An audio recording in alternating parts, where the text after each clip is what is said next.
I'm Russell. Oh, whoa. Please be quiet, I'm filming an intro.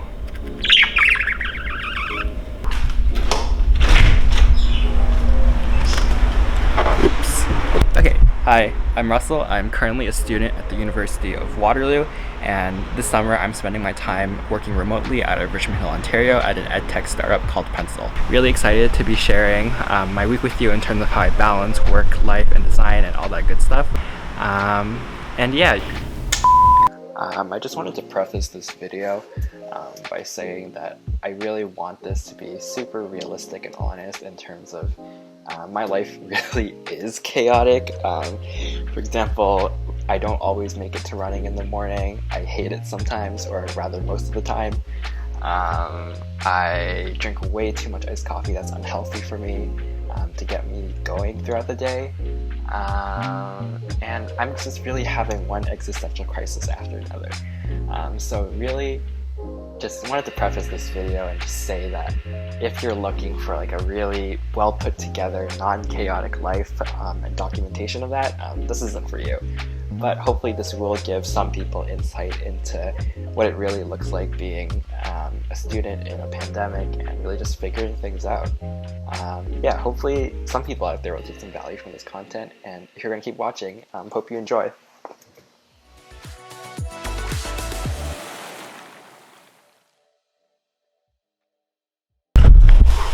Okay, hello, good morning. So it's currently almost 9:30 already. I woke up a bit late today, which isn't too unusual to be honest.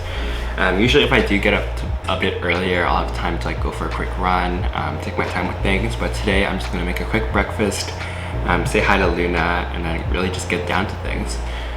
Just because I try to get my best work done in the morning because my time is like super flexible, so I can really use my heads down time however I want, whether that's in the morning or in the afternoon. Okay, wait, hold up, Russell. Maybe before I dive into everything that I do throughout the day, first, I should probably go through how I got here in the first place. Well, it's purely a happenstance, I suppose, that in first year of university, after I decided to study computer science for one reason or another, whether that's security or following the crowd or whatever you want to call it, I found a workshop on Facebook. I think it was called Design 101 or What is Design or whatever you want to call it.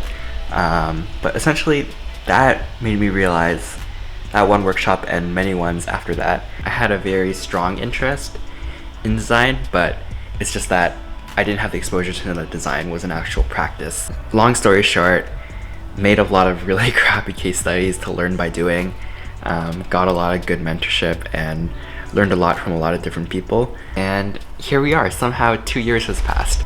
Here's a bit more about what I actually do on a day-to-day basis. Hi. I have a couple minutes to kind of just run through what a workday kind of looks like for me at Pencil, which is an edtech startup, just to reiterate that in case you've forgotten. But essentially, because it is a startup, which isn't a big surprise to many people probably, is that I don't really have like a very set schedule, and project priorities are very subject to change, so things can definitely shift from day to day. One day I might be figuring out visual design layouts to execute on concepts. One day I might be spending the majority of my day doing competitor analysis or product analysis, and because there's like the entire startup, we can wear many hats. There's like even days where maybe I'll spend my entire day video editing, which is not product design related, but because I have those experiences, I can use them to help push a project forward. So really there is no standard day-to-day, which is a bit of a startup cliche, I think, but it really is the reality of where I'm working. The nice thing that I kind of get out of like this flexible work schedule, I suppose, is that especially when I have like a design block or like I don't really know how to approach a problem, I can spend time to take a breather. I can like fiddle around with my guitar. I can go take a walk outside, whatever you want, I guess, as long as I kind of get my work done in terms of like solving design problems and figuring things out based on the priorities of the day. That's kind of what I do, I guess, like sitting at my desk. Not really 9 to 5 because my hours are very subject to change. When I do close my laptop, I tend to try to take a break, maybe go out play basketball with my brother, play Ultimate, now that things are opening up, and then maybe the majority of days of the weekday, I'll just proceed to open it back up in 30 minutes because I'll have club meetings for UWX or UW Blueprint.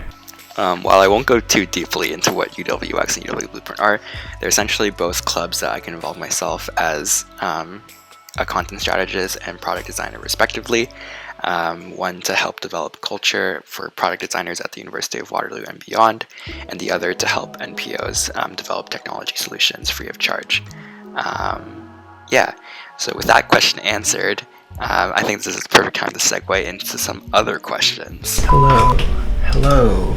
So it is literally the night before I want to release this vlog of sorts, but I'm not too happy with the quality of my answer and my brother's bird chirping. So this is like a very general video, I suppose. So first question, what program am I in, and how does it relate to product design? So the program that I'm currently registered in is computer science. As I mentioned, I think I mentioned it prior in this video, but anyways, the funny thing is that I'm in the middle of quite possibly transferring programs, and I'm planning on transferring to literature and rhetoric, which is essentially an English major. The reason why I'm doing this is I could go on for like hours on the decision making behind that possible decision. But essentially it boils down to what I want it to be as a product designer and what I believe, or I'm pretty adamant about, in terms of product design being a field that you have to optimize what you're learning based on what skill sets you want to develop and based on your strengths, I suppose. And something that I really want to develop further is my ability to communicate ideas and overall product design fundamentals. And I just find that all my miscellaneous CS struggles, even though they do really provide a good technical foundation to communicate with engineers,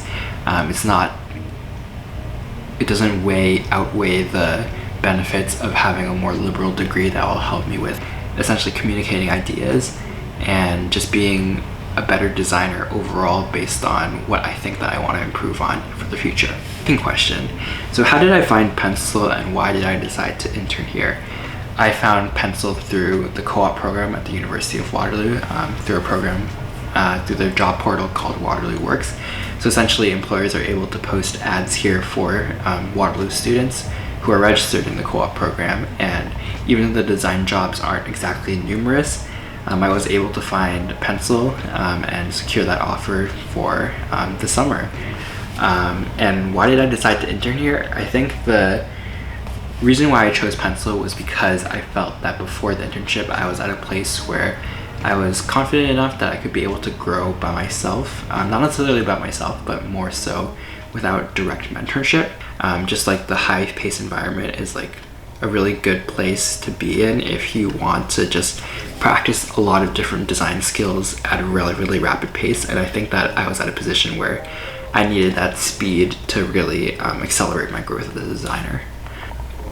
So what valuable lesson have I learned from interning at Pencil? Well, I think based on like the 2-ish months that I've been here, the most important one that I've learned is first and foremost about how growth isn't necessarily the way you might imagine it to look.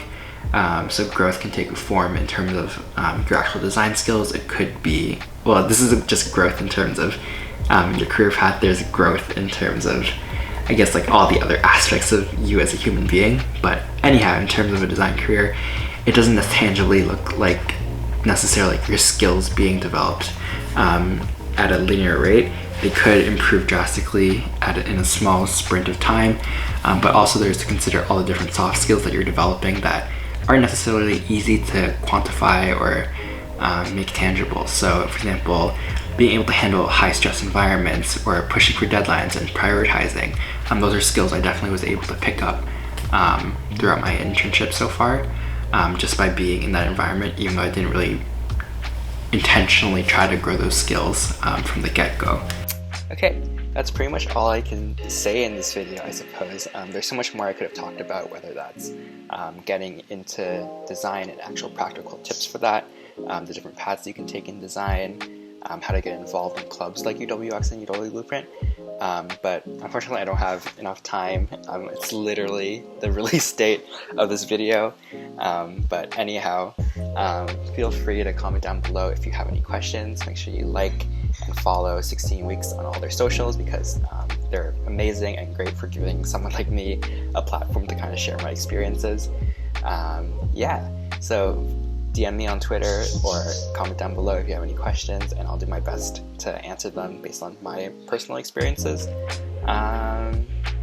That's it for now. Hope y'all have a great day, and stay tuned for next week for the next 16 Weeks of Internships video. Okay,